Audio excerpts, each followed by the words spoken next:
ঢাকার আকাশ অস্থায়ীভাবে আংশিক মেঘলা থাকতে পারে বলে জানিয়েছে আবহাওয়া অধিদপ্তর।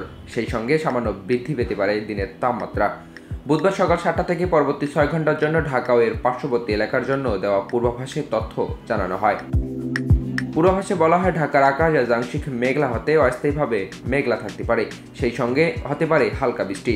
তবে বৃষ্টি হলেও বৃদ্ধি পেতে পারে দিনের তাপমাত্রা।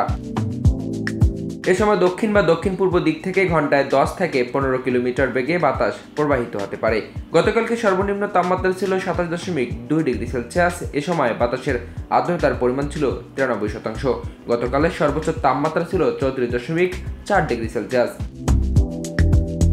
এদিকে সর্বশেষ সারা দেশের জন্য দেওয়া 120 ঘন্টার পূর্বাভাসে বলা হয়েছে, রংপুর, রাজশাহী, ঢাকা, ময়মনসিংহ, খুলনা, বরিশাল, চট্টগ্রাম ও সিলেট বিভাগের কিছু কিছু জায়গায় অস্থায়ীভাবে দমকা হাওয়া সহ হালকা থেকে মাঝারি ধরনের বৃষ্টি বা বজ্রবৃষ্টি হতে পারে। সেই সঙ্গে সারা দেশের কোথাও কোথাও মাঝারি ধরনের ভারী বর্ষণ হতে পারে। সারা দেশে দিন ও রাতের তাপমাত্রা প্রায় অপরিবর্তিত থাকতে পারে।